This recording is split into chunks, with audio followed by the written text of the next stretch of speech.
Welcome back to another edition of Matchbook's NFL podcasts. There's no way of putting it. We got our asses handed to us in week 7. We had this suspicion that there's some terrible games, and the bets just didn't really play it out. But hey, you know what? It's a long season. It's a marathon, not a sprint. Delighted to be joined as ever by my wizards of wagering, Drew Dinsick at the top right of the screen. Good afternoon, good morning, Drew. How are you? I'm doing okay. I like the looks of this week 8 board a lot better than week 7. Certainly feel like this is a decent opportunity to catch a little bit of value as the market overreacts to exactly how bad some of these dogs are. And the matchups are a little bit more intriguing. Positive vibes from the get-go. Love it. Rob Pizzola, you were the only guy that got us out of a bit of jail. 2 good underplays in New York, the Panthers and the Giants, and that beautiful game as well for the under on Monday night. We've got a bit of Seattle, West Coast, Pacific rain as well to help things out. Yeah, I mean, it was great to at least cash something last week. I mean, personally, I didn't have a great week, but those were kind of sweat-free unders, which is nice as well. It was like one of those where you knew pretty early on in the game that there was very little chance of either team scoring, which is always good. Suma, the Chiefs, what are we going to do, bud? Is stick a fork in them time, or where are we at? I'm still speechless, to be honest. So, I mean, if they don't come close to covering, okay, but not even scoring one touchdown against that secondary, that was kind of a banged up secondary, a bad secondary, and a banged up one. We already touched on the cluster injury as well last week. All right, onwards and upwards. Week 7, it's in the books. We move on. No time to be reminiscing on some bad beats and some just terrible beats. They were never in contention. One bad beat though, Joe. I'll give you this one. That Bears and Bucks, your best bet. You needed 10 points. 10 points in the second half. Total, I think, went off at 22.5 for the second half.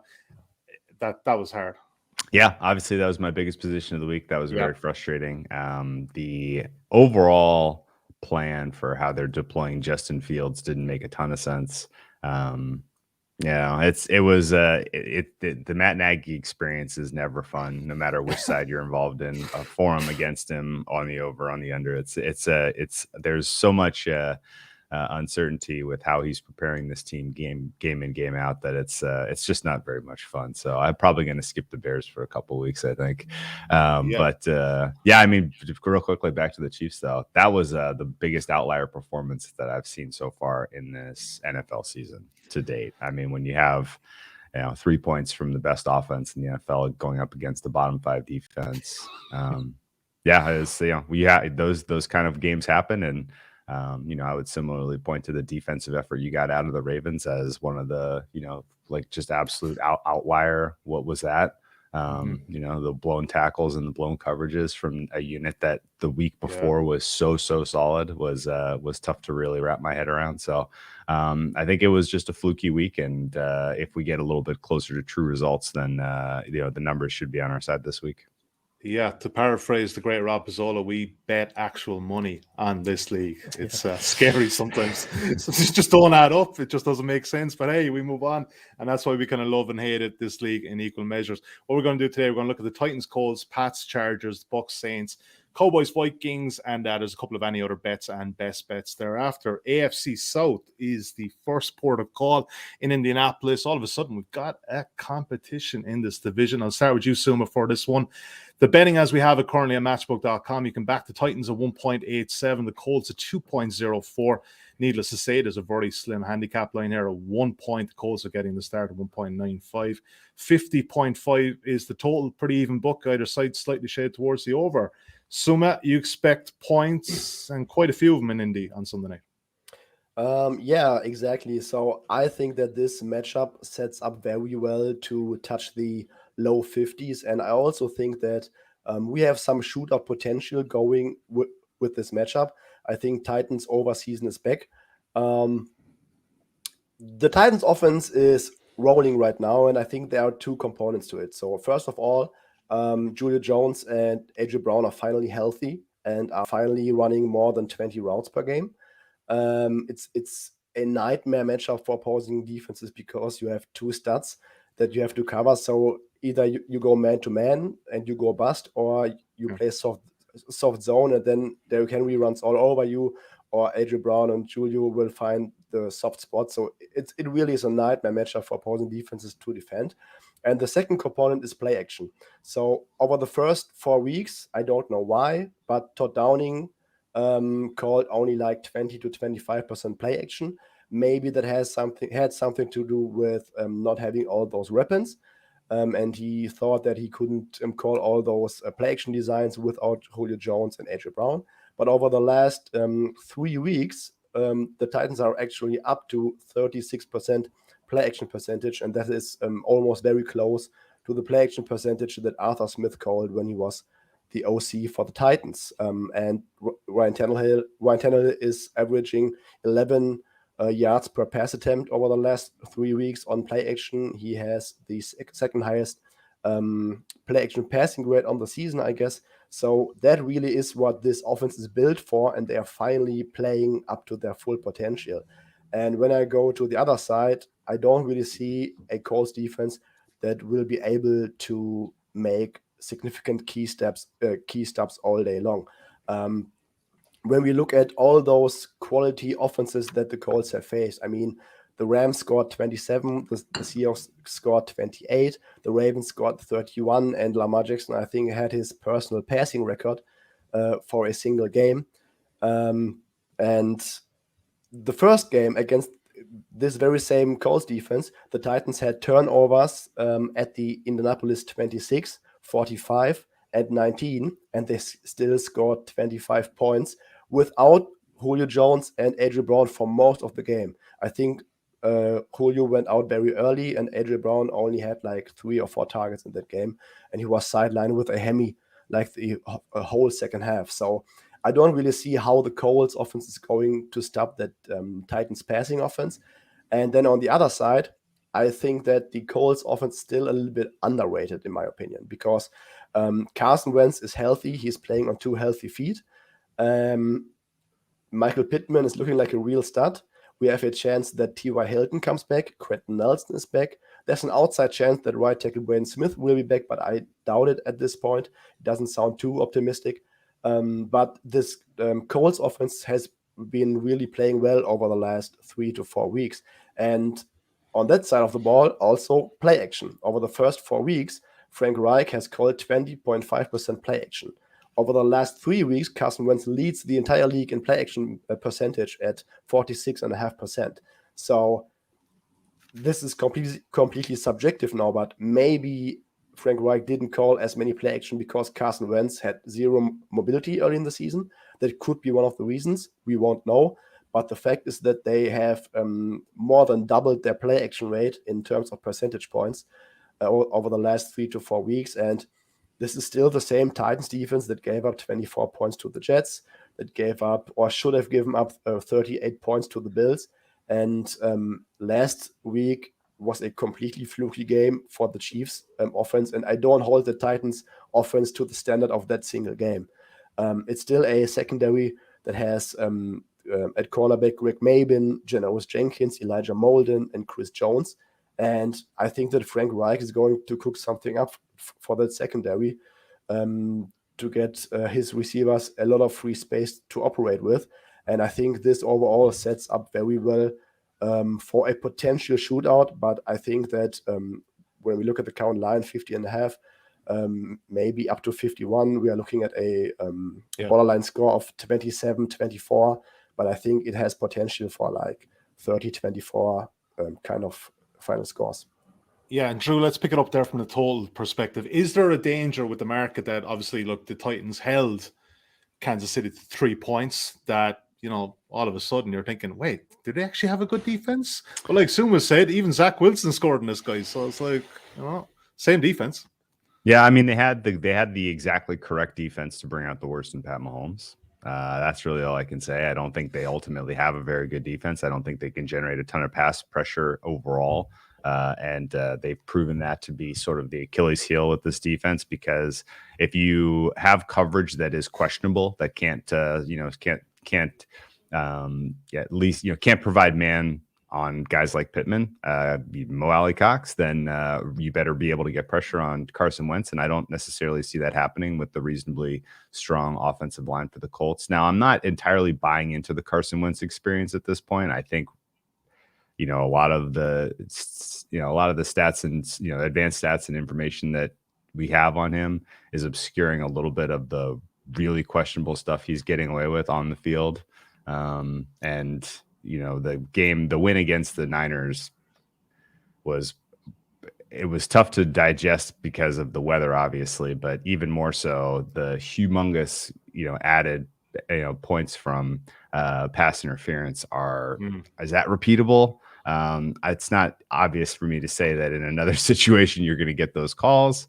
So it's a little bit difficult for me to say that, yes, he has taken this huge step forward, this turned the corner with Frank Reich, although I agree with Suma that Frank Reich is calling a very, very good offense. Now, it may not matter what Carson Wentz does in this game because Jonathan Taylor is performing at the second highest level of any running back in the NFL after Derrick Henry.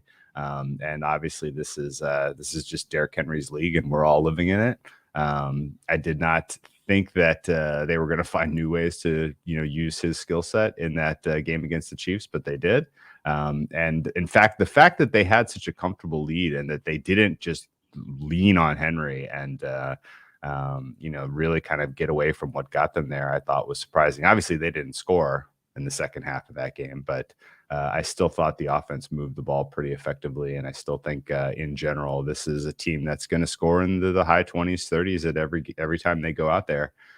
If there's a couple of turnovers on the part of Carson Wentz, which I think are due, then Tennessee's that much more likely to get this win, in my opinion. I think the market's correct in that it's flipped from Tennessee as a 2.5-point dog to a small favorite.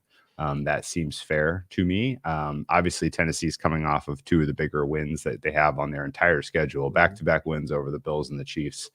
And then entering a really high leverage game is not a great spot to get involved with the Titans here. You're probably catching them at a market high if you really want to kind of just look at it in a macro sense.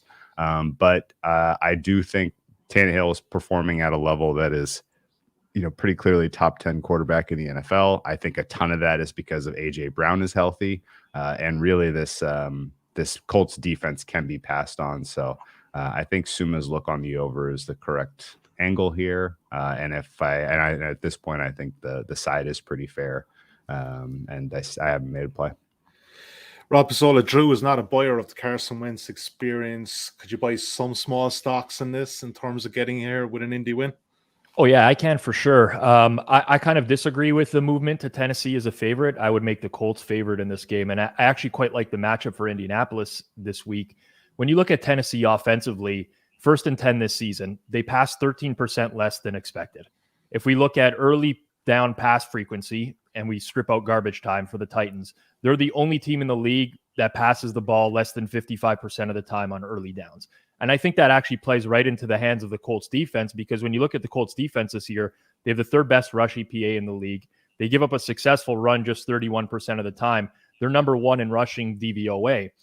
Their interior defense doesn't have like the best run defenders, DeForest Buckner or Grover Stewart, but they have a front 7 and actually an entire defense that's full of really good tacklers. So I don't see Tennessee getting away from that game plan. It's worked for them quite a bit over the last few weeks and for the majority of the season. I do think they're going to be a heavy 1st and 2nd and long running team in this game, and I don't think that necessarily works into their advantage. And you have to remember on the other side of things, like the Colts, to me, this is not a fluke that they're getting it all together now because they're actually healthy. And they suffered a myriad of injuries early on in the year, especially with Carson Wentz, who had 2 separate ankle injuries. The offense is improving. They were dealing with all the offensive line injuries earlier in the year, like Suma mentioned. There is a possibility of getting Braden Smith back this week. I mean, who knows? It's not likely at this point. But Carson Wentz healthy. And if you look at the last 5 weeks, or 4 weeks, I should say, of the NFL season, Carson Wentz is 5th in EPA per play amongst quarterbacks. And that's ahead of Dak Prescott and Joe Burrow, Kyler Murray, Aaron Rodgers. He's playing at a very high level right now. And more importantly, he's not turning the ball over. And I just look at the Tennessee defense, 22nd in EPA per play, below average against the run, below average against the pass. They have a battered secondary. Like Suma mentioned, they're the only team in the league that allowed Zach Wilson to look competent so far this season. I just kind of like the matchup for the Colts on both sides of the ball. So Personally, I'm not surprised to see Tennessee take money. Obviously, you beat the Bills and Chiefs back-to-back weeks. Yep. You look like a great team. But to me, I think this is a great matchup for Indy. Yeah, and look, Wentz is getting a running game too out of Jonathan Taylor, and there wasn't that commitment to the running game in Philadelphia under Peterson, so maybe Frank Reich is going the other way and giving him a bit of help there. All right, 2 bets I think that we have here. Over 50.5, Suma showed at 1.95, and let's edge with you. Rob, I presume is money line here, 2.04, yeah? Let's go money line Colts. Money line Colts all the way, 2.04. Good stuff. Before we get into the next game, I just want to tell folks, if you don't already, about the exclusive offer that is available for Matchbook NFL listeners on this side of the Atlantic, unfortunately, not the other side, but you use bonus code NFL20 when signing up for a 20 quid free bet on your any NFL market at matchbook.com. NFL20 when signing up. Pretty handy on a Sunday night when there's so many games. And let's be honest, we all have more than one bet. So pretty useful one to have. And you can check out the full terms and conditions of that offer at matchbook.com/promo/NFL20. It's matchbook.com/promo/NFL20. All right, next game. Patriots Chargers in LA. I wonder what the split in the crowd is going to be like here. A lot of Bostonians living in California. Get out of the East Coast winter to live over there. And yeah, let's look at the betting. It's probably going to be pretty much a home game, all right, for the Pats. Joe, I'll start with you, but let's take it to the betting. 3-point money come back to Pats. Chargers 1.43. Patriots getting a 5.5-point start at 1.94, and 48.5 is the total. Drew Dinsick, you're not really worried about this home advantage. Doesn't make any difference. Chargers well used to it. You fancy them to win and cover. Yeah, I think this is a decent spot for them. Obviously, they're coming off a bye. They're getting a number of important players back, particularly on the defensive side of the football. And realistically, I think that there were a number of kind of quiet injuries that they went into the bye with that guys were playing through, that now with a week of recuperation, you're going to get a much more solid performance out. Guys like Joey Bosa, Mike Williams, really important players. I think those guys were carrying some injuries coming out of that Browns game, which kind of contributed to some of the underwhelming performance against the Ravens. Meanwhile, Justin Herbert continues to absolutely click on all cylinders. This is a great matchup for him against a pass defense that has been giving up yards through the air this season. It's no polite way to put it, but the secondary, in the absence of Stephon Gilmore with some of the injuries and some regression to some of these players who were playing above their level over the last couple of seasons, this is a team that can be passed on, and they have a number of mismatches in the passing game. I think I like the quotes that I've heard from Brandon Staley over the last week about sort of self-evaluation that the Chargers are going through and how they're calling the game on first and second downs. And I think that realistically, this is setting up well for a great game plan here from Brandon Staley and company, facing a New England team that really has played an exceptionally soft schedule to this point in the season. If you just want to say, okay, well, who has played the toughest schedule in the NFL to this point in the season? It's probably the Chiefs. Second is the Chargers, pretty clearly. And then who has played the easiest schedule at this point in the season? It's probably the Patriots. The Patriots have had a very, very easy go of it. I think that is obscuring some of the issues that exist with this offense. The fact that they're coming off of a lopsided win against the Jets, maybe keeping this number under the fair. I think this ought to be 6.5. So I'm happy being, on the right side of the quasi key of 6 here. And I think ultimately this is a nice spot for the Chargers to kind of replicate what we've seen against them, against some of the better teams in the league. Yeah, and you're getting plus money on Chargers minus 5.5 currently at 2.0. Rob Pizzola in agreement there. You can get on board with Drew here. Yeah, I can. I think Drew made a lot of good points. I think the big thing for me in breaking down this matchup is I think the Pats offense is overrated. They get a nice boost in pretty much every metric because they destroyed the Jets last week and put up great offensive numbers. But when you look at the Patriots offense in non-garbage time this season, they're 25th in the league in EPA per play. And like Drew said, they've played the easiest schedule of opposing defenses. They've had the Jets twice, who are dead last in EPA per play on defense, the Dolphins, who are 30th, the Texans, who are 27th. So when you adjust for that strength of schedule, the Patriots offense, is a lot worse than it actually looks. And the Chargers, I know, are only a league average defense, at least in DVOA. I think EPA per play as well. But they come off a bye week. They're likely going to get Drew Tranquil back this week, which is going to be huge. He's the 9th ranked linebacker by Pro Football Focus this year. Nasir Adderley is back at safety. Their only absences on D right now are Kenneth Murray and Justin Jones, who might also actually play this week, but they weren't even playing well prior to their injuries. So this is a fully healthy defense now. And I think one thing that's kind of being talked about a little bit in market right now is the fact that the Chargers got shut out by Bill Belichick last season. They got smoked in that game. It was 45-0. But I think so much has changed since then. We can't really put much stock into that game. The coaching staff's completely different for the Chargers. The defense for the Patriots, they had Stephon Gilmore, who's gone. Jonathan Jones is on IR. Devin McCourty and Dante Hightower are banged up right now. This is a defense that just doesn't have the same personnel that they did a year ago. I mean, maybe Belichick comes up with some great game plan again, but personally, I just think there's a pretty large gap between these two teams. And one other thing about the Patriots this year, they've only played 2 road games this season, which is kind of weird scheduling spot for them just in general. So I think they're probably overrated in market just based off the virtue that they've played so many of their games at home. I think there's a gap between these two teams. I think there's a short price with the Chargers. Yeah, Patrick made a good comment too in the chat. You kind of forget about that. The Dolphins got their only win versus the past. That tells its own story. Suma, you going to make it a full house, Chargers? Yeah, I also lean that way. And I think one key part for me is Brandon Staley said going into the bye week that they're going to be an extensive week of self-scouting.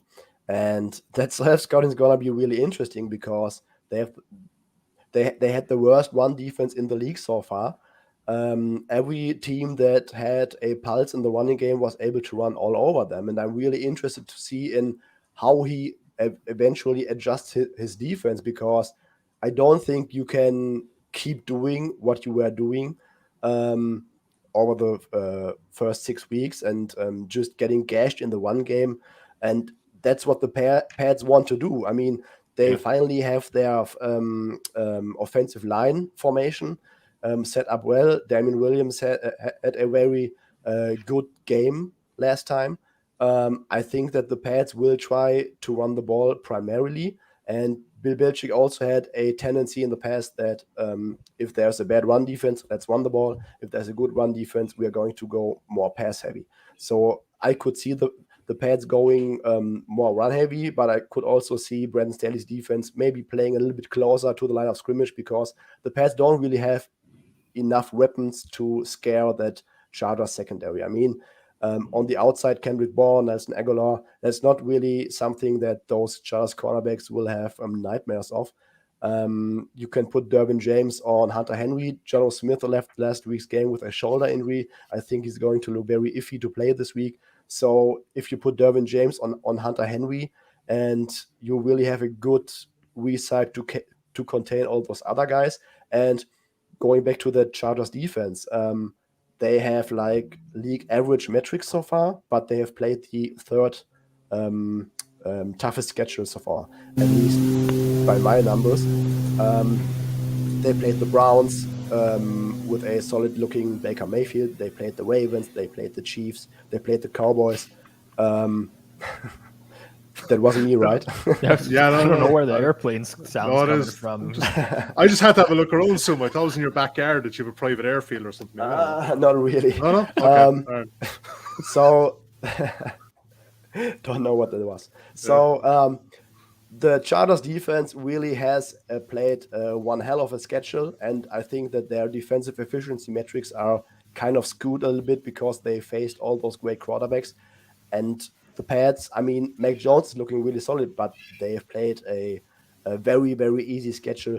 Over the past 3 weeks, they rank 4th in EPA per play offensively, but they played Houston, Dallas, and the New York Jets, and they had like a plus 0.56 EPA per play on 3rd down. So there will be some regression, and I wouldn't be surprised if it starts this week against the Chargers. And on the other side, like Rob has mentioned, I mean, JC Jackson's still there, but who's going to cover the other wide receiver? I mean, you have Keenan Allen, you have Mike Williams, you have some tight ends that can work very well. You have Austin Eckler out of the backfield. So outside of JC Jackson, I don't really see how Jalen Mills and the other guys are going to cover Keenan Allen and Mike Williams.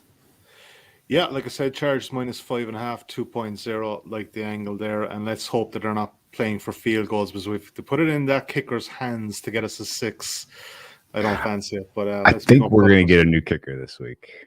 I don't think. I hope so. Yep. I think we've run the string out with was it Vincenzo, whatever his name was. I think he's done. Also, not that I think this really exists much in the NFL in terms of motivating factors, but a lot of these guys were out there on the field last year when the Patriots beat them 45-0. It wouldn't be surprised if that's been talked about in the locker room as we approach this game, that hey, don't forget what these guys did to us last year. So some X factors. I think we got Dustin Hopkins as the kicker now for the Chargers. I'm pretty sure. Yes. Yeah. I don't know if that's an upgrade or not, to be honest, but who knows? Yeah, Tristan Vizcaino can go miss extra points somewhere else now. Yeah, exactly. So many random names from kickers that we get mixed up with guys we'll never hear about again. It's great. All right. Okay. Chargers -5.5 is the play there. 2.0. It's even money at matchbook.com. Before we move on to the next game, I just want to say, if you're watching this content today on YouTube, please give us a thumbs up and click the subscribe button. That means you'll get an alert for when we go live. And also, if you are listening to us on your preferred podcast app, please do leave us a preferential review. All of these things help. And please do that. Okay, let's move on. Next game I want to talk about, NFC South, the Tampa Bay Buccaneers at the New Orleans Saints. I don't know if we have a major betting angle here, but I think it's a big enough game that we should discuss and maybe set the scene some. But the betting currently, as we have the Bucs here at 1.42, the Saints at 3.15. 5.5 is the main line with the Saints, and they're 1.99 on that. 49.5 is the total. Rob Pizzola, what did you take away from Monday night even with the Saints? They're a hard enough team to get a read on, aren't they? They're one of the most difficult in the league for me in terms of I don't know what to make of this team. Their defense metrics represent an elite defense. But if you look at their schedule since week 1 when they played the Packers, well, since then they've played Sam Darnold, Mac Jones, Daniel Jones, Taylor Heineke, and Geno Smith. Not exactly murderer's row of quarterbacks. And that's not to say that I don't think this defense is good, because I do think it is. I mean, they got some big reinforcements back this week on Monday Night Football with Marcus Davenport and Quan Alexander. David Onyemata's back from suspension as well. So at full strength, this is a good defense on paper, but they still have a fundamental weakness at cornerback where they have Paulson Adebo starting, who's been brutal. Bradley Roby, who they traded for, has not been good since they've acquired him. So it's very difficult to see the Saints defense matching up with the Bucs wide receivers. But I will say, on the other side of things, like, this is the role that the Saints always seem to thrive in, right? They're like this prototypical team where you don't really want to lay points with them because the offense at times will just make you pull your hair out. But you kind of love getting points with them because their defense keeps them in games. The challenge I see for them this week specifically is, I don't want to say the Saints remind me of the Bears, but the offense reminds me a little bit of the Bears in the sense that we know how to beat the Bucs, at least in terms of beating their defense. And a lot of teams have done this year where they throw the ball very heavily. They don't try to run it. They methodically work their way downfield against the secondary. And I just really don't trust the Saints offense to do that right now. I mean, if Deontay Harris is out and Michael Thomas still unavailable, we're looking at, Marquez Callaway and Traquan Smith, like Kevin White, guys I didn't even know were still in the league, Kenny Stills, Ty Montgomery. Like, the Saints receiving core is not great. So I don't necessarily think that this is a great matchup in that I don't think they're just equipped to methodically work their way downfield against this defense. It's a tough game for me. Like, the 5.5 points screams take New Orleans, but I just don't really love this matchup. Yeah, Suma, where do you sit in this one? Are you kind of in a similar boat that the line is just right? Yeah, it's, I think, exactly right. Gun to my head, I couldn't really get to bet the Saints in this one. I mean, Jameis Winston, he had time at quite some passing attempts on Monday night, but there was no one open, and that was against the Seahawks defense. And the Bucs defense, they have a much better defensive line, and they will be able to apply much more pressure and more quick pressure this week. So I just really have a very hard time seeing a path for success for that Saints offense, even though that Bucs secondary is completely decimated by injuries. But I still don't see how I think that Jameis Winston can be capable if you give him some adequate weapons, but he doesn't have that right now. That offense is basically just run first, run second, and then try to get any dump off to Alvin Kamara, and that's not going to work out well against Tom Brady, I would say. But I would also like, if you want to bet the Bucs, if they at least get Antonio Brown back, because if Marshall Lattimore has one of these games where he completely shadows Mike Evans, I think that you want two other good receiving options against that Saints defense. Drew, what do you think? And I think it's pretty much the same for you. In your notes here, you have Saints are passed on the side, and I passed. Yeah, I mean, let's talk about the math real quick. Last time these two teams played, it was in New Orleans. As you guys will remember, it was the second round of the playoffs. The Saints on the money line that day closed minus 120. The Saints right now on the money line plus 210. So that is basically saying the downgrade from Drew Brees in the state that he was last year in the playoffs to Jameis Winston is 22% win probability. Because basically all the other pieces are the same. Yeah. I guess Michael Thomas, was he available in that game? I don't remember. If he was, he wasn't playing very well. Didn't make any difference because Breeze couldn't get down to right.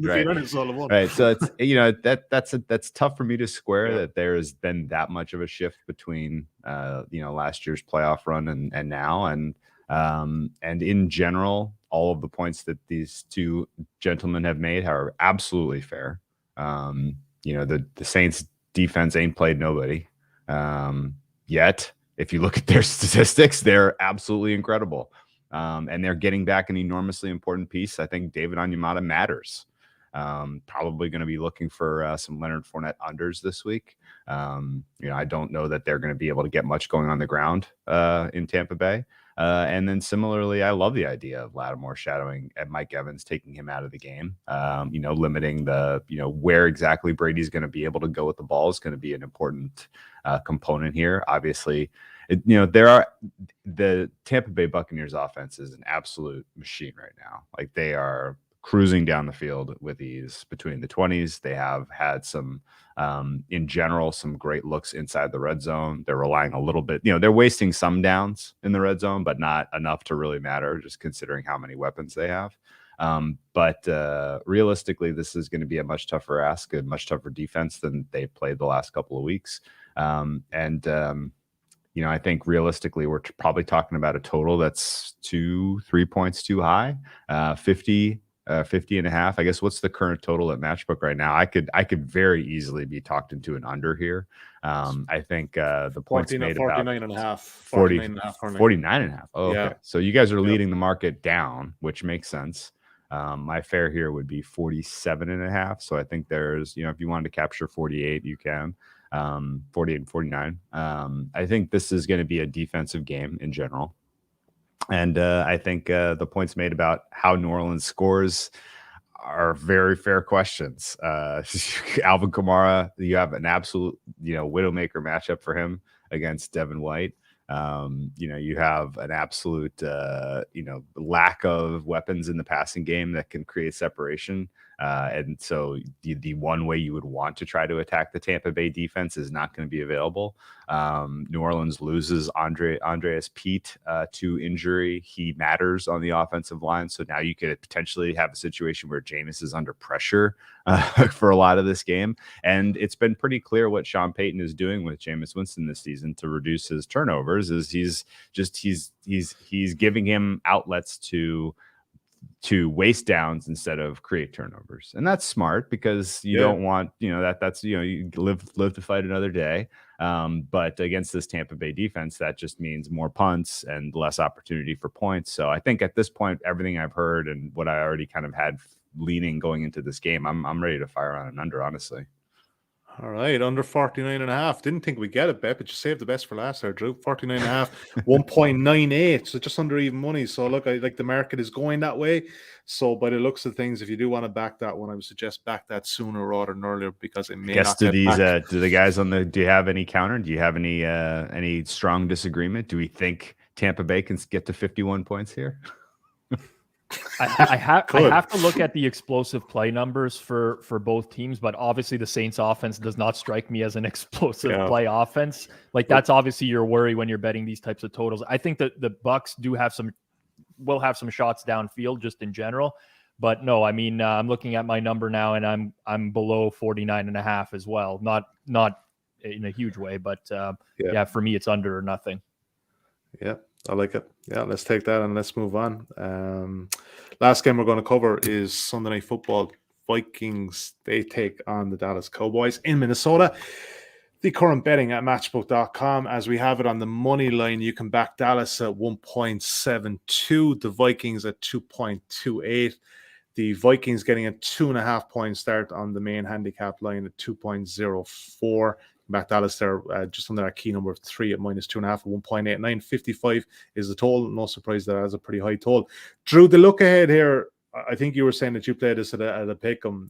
Obviously, there's 1.72 still around in the money line. You've got to pay a bit there for Dallas. But what do you think of the market the way it stands right now, currently? If it gets to 3, I'm probably going to consider taking the Vikings because, this has been a weird market, honestly. We expected it to be -2.5, both teams coming off of buys. Yeah. They opened it pick'em, which didn't make any sense because there was no real news other than it looked like whatever concern there may have been around Dak's foot injury was not to be.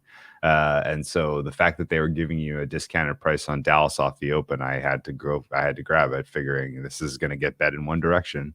And realistically, if you want to say, well, is Dallas the right side? Yeah, I think they are. And I think it comes down to these are two offenses that are on very different classes right now.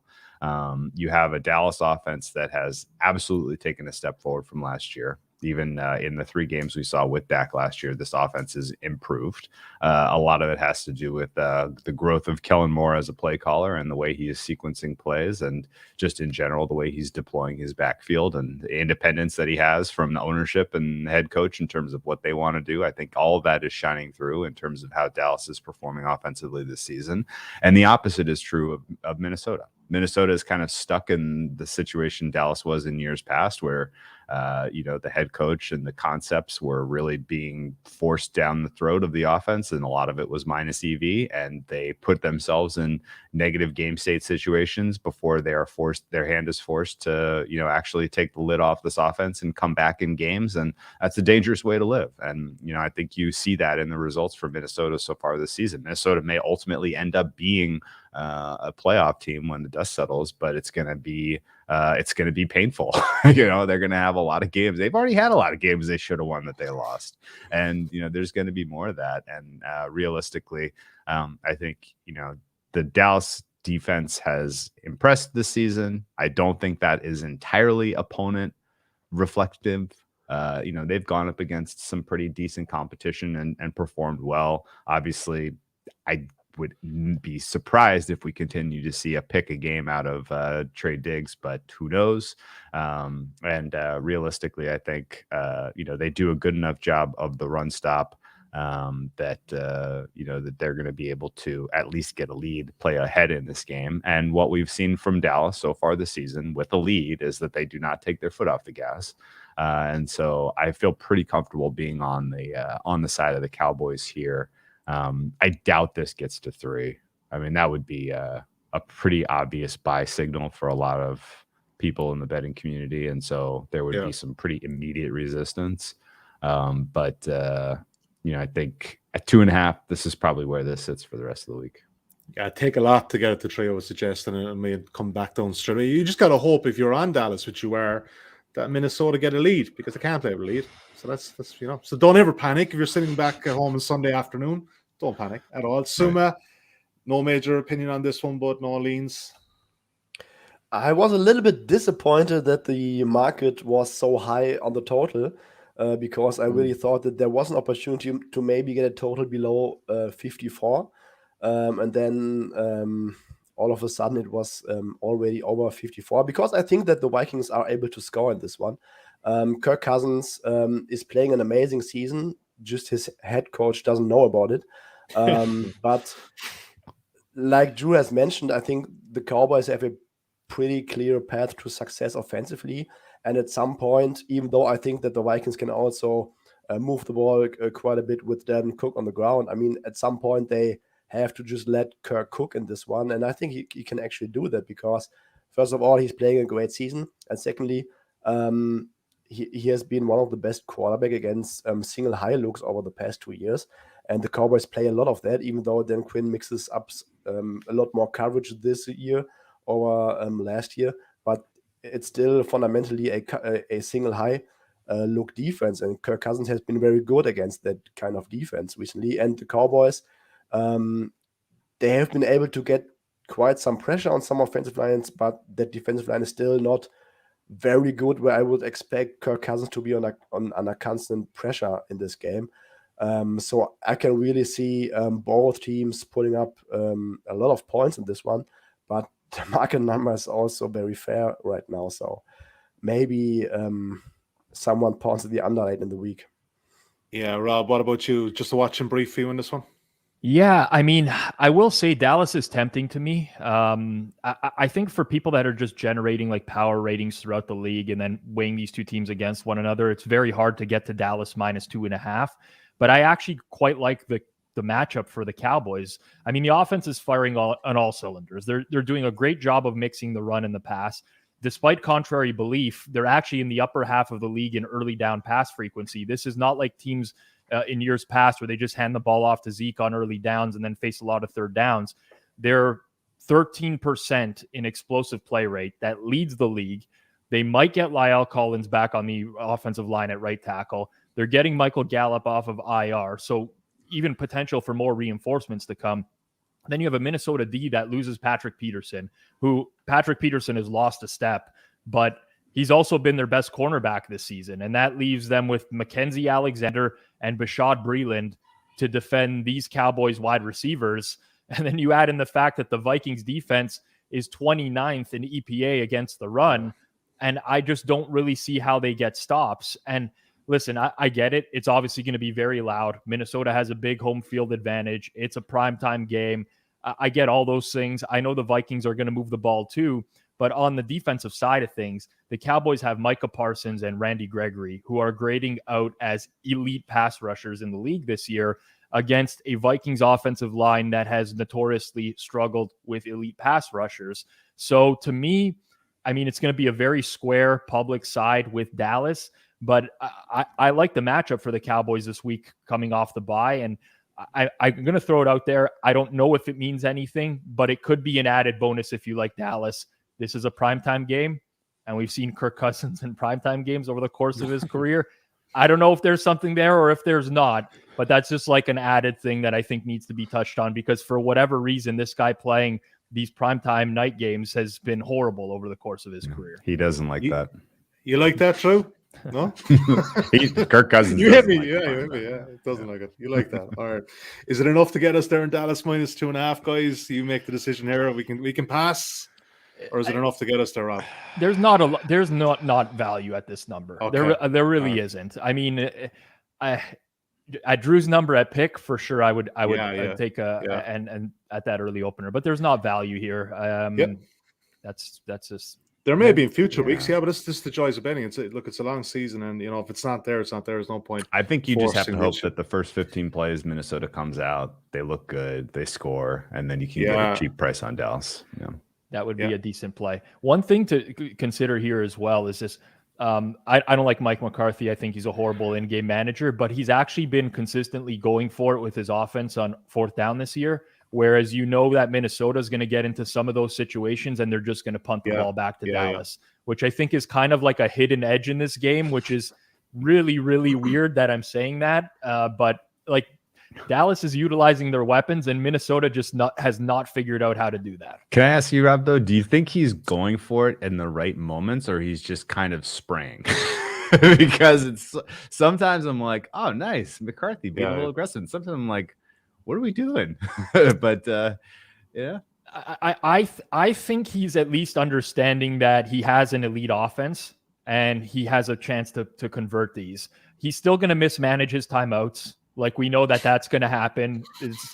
But these fourth down situations, he's going to go for it. Where Zimmer is just way too. Zimmer has not recognized. Like Zimmer is coaching this like it's 1990, and he's always going to put it on his defense to win him the game. We'll punt the ball back. Let's get and if you do that against Dallas, you're going to lose. Like it's so I think that's kind of just a hidden factor that needs to be touched on here. Yeah, and he's given the offense to Kellen Moore too, who's, I think, look, if we've chatted on it about this guy in previous years, he's definitely upped his game in a major way, and future head coach in waiting. All right, it's a pass. Eventually we got there, but it is a pass, but it's an intriguing game nonetheless. Great game for in play. Yeah. I mean, honestly, the idea that this isn't going to be back and forth, at least through some portion of the game, is tough for me to see. I don't think this is one way either way, at least. Check out the deep dive halftime stream as well. Turn off your NBC coverage and listen to Drew and Andy. They will not steer you wrong. Always. Well, we might. Sometimes, yeah.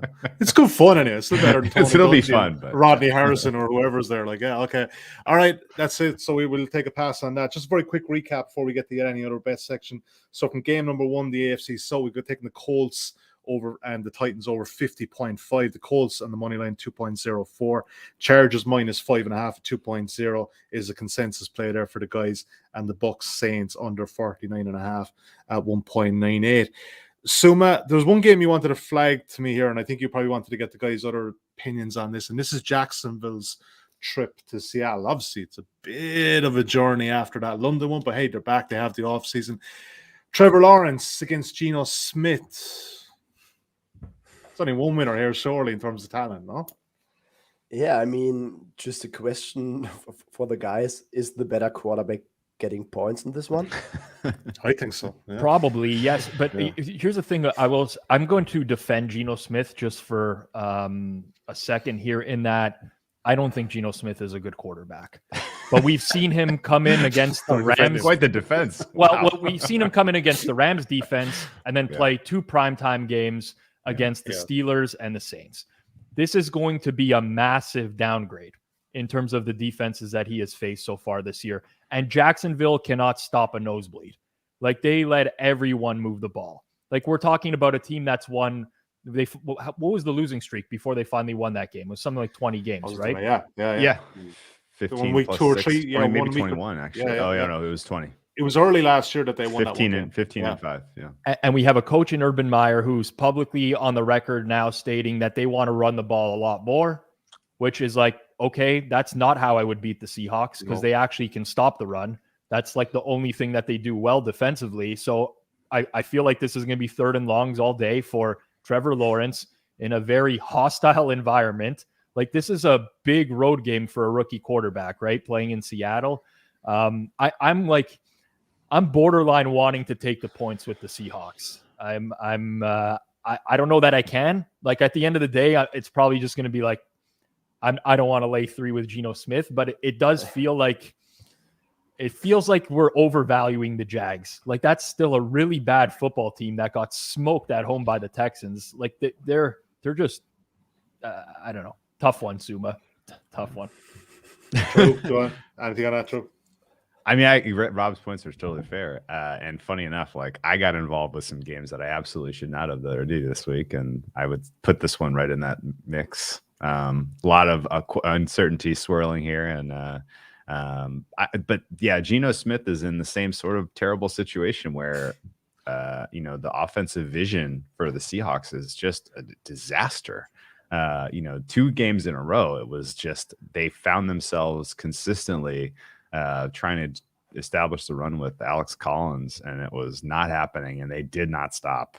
And yeah, I mean, Geno Smith may be able to do some interesting things when he's reasonably well protected, and the offense isn't as minus EV as Seattle's running right now, but I don't know that changes on a dime. Yeah, so I might take the Jags as a teaser, like Suma, if that's any vote of confidence for that one. I love Trevor Lawrence. I think he's going to be so good with the right coaches. I think he's a cracking player, and there's a big fall off from him to our guy, Zach Wilson. So. Yeah, Seattle's defense is very, very basic too. So, yeah. Suma, go on, jump back in. Trevor Lawrence is at least trending into an upwards direction, I would say, over the past 3 weeks. I mean, every week you can see why he was Yeah. the number one Yeah. pick. You can always see those flashes. I mean, maybe after a bye week, they get some shit together. Maybe Brian Schottenheimer knows how to attack the defense. But I also don't know who is going to cover Marvin Jones and Laviska Shenault on the Seattle defense. So, and another point, the Jacks can at least run the ball. I think they are like 13 EPA per rush or something. So they can at least get something going on the ground, even though Seattle is good against the run. That's why you like the Jags. This is the Schottenheimer revenge game. You finally get the. I see now. I got it. I see. Oh, I hope that's not the angle. I'm definitely leaving one. I don't think that is shoddy. He's still in the league. It's nuts. Hey, true. I woke up. It was a bank holiday Monday here in Ireland this week. I woke up to listen to the Deep Dive podcast. One of your dulcet tones are going to semi-paraphrase you here. Bengals Jets is what we're looking at. F the Bengals, F Zach Taylor, F their defense, F everything about this team. You aren't buying this whole Baltimore win. You aren't buying this Jamar Chase. Well, we are buying him as rookie of the year, obviously, but you're not buying the Bengals. Well, I mean, Suma's making a pretty good case for Trevor Lawrence at 9-1 rookie of the year, honestly. Yeah. I still think that's probably a quarterback award between Mac Jones and Trevor Lawrence. But yeah, no, especially because the Bengals play the rest of their games outside. There's a lot of cold weather games on their schedule down the home stretch. I don't know that this passing offense is going to look as good in December and January as it has to this point in the season. And I don't think it's going to look as good without sort of I guess most of my sentiment was that was a disastrous performance by the Baltimore Ravens defensively. And that is my major takeaway from that game. Not that the Bengals went out and did anything that was like especially mind-blowing, that the league's never seen, that they can't prepare for. Like, all of the, the fact that people doubted the Bengals going into that game and they won so convincingly swings the entire perception of the NFL that this is now like a real team that not their preseason prior where it was going to be lucky if they didn't finish fourth in the AFC North, but an actual they might win the AFC North. Yes, they're at the top of the standings right now, but they have a lot to figure out still. Zach Taylor still has relatively no identity offensively, and I am apoplectic that they are 3-score favorites on the road now against the New York Jets. The New York Jets are still an NFL football team. This is not a college team. And you can say whatever you want to say about Mike White and, this offense. But it's not like Zach Wilson was lighting the world on fire on this offense. And the downgrade from Wilson to Mike White, ostensibly 6.5 points, is crazy. Joe Flacco? We going to see Joe Flacco? I don't think so. I think this is Mike White's to start here. Flacco is the emergency quarterback in this system, and honestly, Mike White, I didn't think looked impossibly bad against the Patriots in relief effort. I can't get over the fact that to cover this spread, the Bengals basically are going to have to, on their third week in a row on the road, after a franchise-defining win, a win that the biggest win of all of these young players' career, biggest win of the young coach's career. They are now going to go on the road and they're going to beat the Jets by 3 scores. That's asking a lot. The back door is open here for the Jets on top of that. And realistically, I just think this is a decent sell high on the Bengals. You'll get more opportunities, probably a lot this season, because people they really believe in this team, and they may fight their way into a wild card, but I am not prepared to rank them among the NFL elite that can lay 3 scores on the road. All right, go on, finish off your section here. Rams, Texans getting 14.5 through that 2 touchdowns. Hey, we got Tyrod Taylor back? I think so. Yeah, that's really the only reason to play this. Yeah. I mean, Davis Mills at home is a very different quarterback than Davis Mills on the road. So even if it is Mills, I'm not like squirming. But the Rams have a lot more important games on their schedule in the coming weeks, and this is one that I think they just kind of take care of business. I don't think they go and realistically open up the entirety of the playbook, although it does feel like McVay is playing for a Stafford MVP case.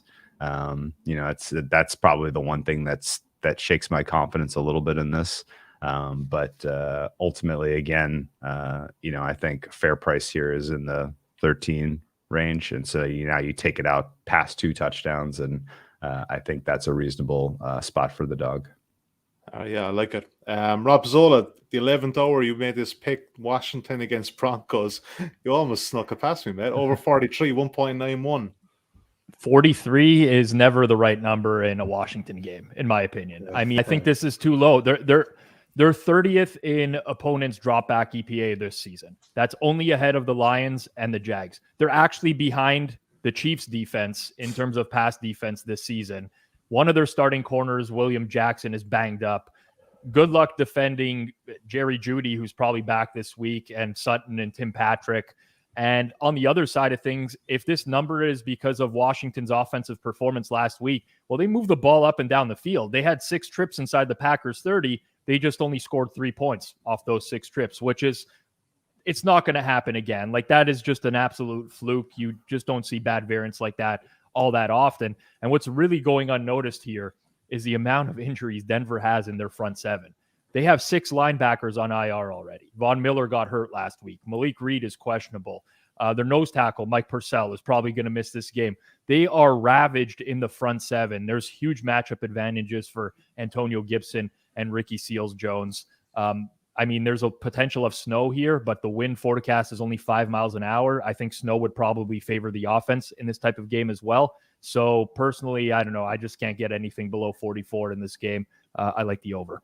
Yeah, like you said, if these defenses were like they were advertised preseason, you can 100% understand why it's 43, but they're not.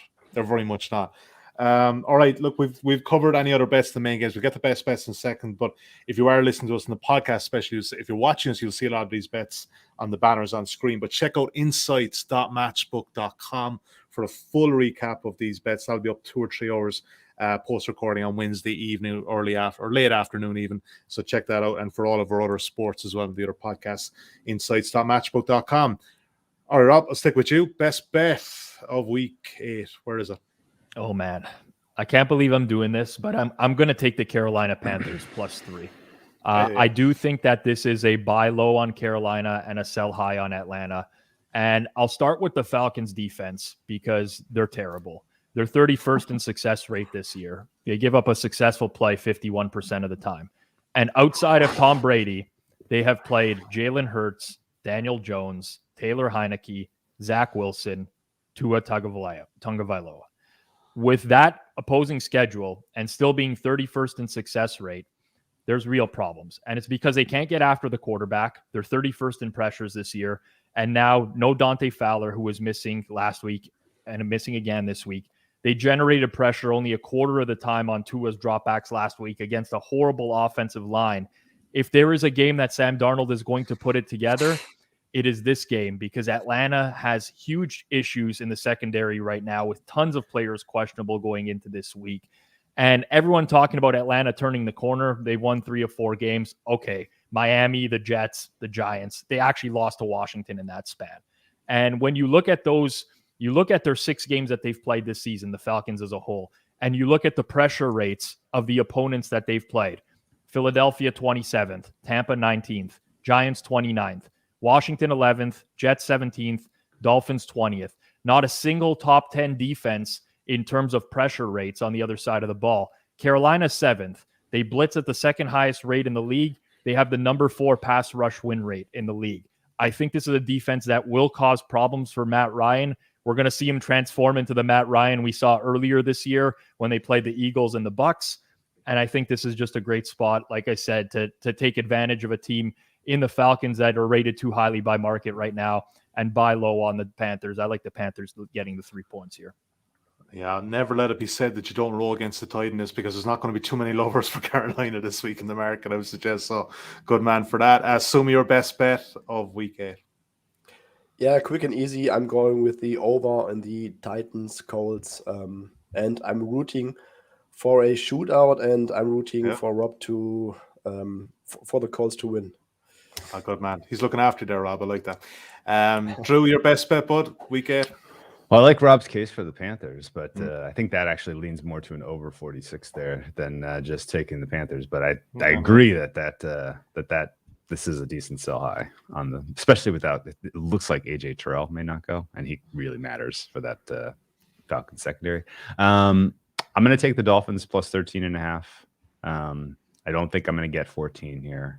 I was hoping for 14. There's 14's a couple of random places out there. The preseason look ahead here, Buffalo -7. The general feel here of this Miami team is not that they are tanking. In fact, they don't have their first round draft pick next year, so there really is no reason for these guys to tank. And there are a lot of people playing for their jobs, including the quarterback, Tua. Tua was not great in a lot of key moments against the Falcons last week. I think that his statistical line obscured, some of the high leverage mistakes he made in that game. But he's still a lot more competent quarterback than a lot of these other teams we've seen as 14-point underdogs so far this season. This is not, I don't love going up against the Bills. Obviously, they are a team that does not take their foot off the gas, even if they are in a plus game situation. But this is still a divisional game. Second time these two teams have played each other. The first time was just fraught with fluky turnovers and short fields for Buffalo, and they win convincingly, even though that box score didn't really jive with the final score. And yeah, I think my fare here is closer to 10. So if you're going to give me a field goal and change on top of that, then I will take that as my best bet with the Dolphins. Yeah, you may not have got the 14, but you are getting plus money at 2.04. So, every cloud and all that. All right, guys, we're over the hour today. Unfortunately, that happens, but it was one of the better shows this year, I would suggest. My thanks to Drew, my thanks to Rob, and Suma as ever. A lot of fun. This is my favorite week of the NFL season. You know why? Because on Sunday, we were only 4 hours behind the East Coast on this side, and Suma's 5 hours. So we get to go to bed an hour early on Sunday night. It's good. Yeah, that means I'm going to lose sleep at some point, an hour of sleep at some point in the next week, which is miserable for me. That's the worst day of the year. Well, it's good. We got college ball the Saturday after as well, and we just got that one beautiful week where we're 4 hours behind the East Coast, and only 7 hours behind you, Drew. All right, guys, that's it from us. Don't forget, check out insights.matchbook.com, full bet recaps, and leave us a preferential review on YouTube or on your preferred podcast app for enjoying the content. Until next week, goodbye for now.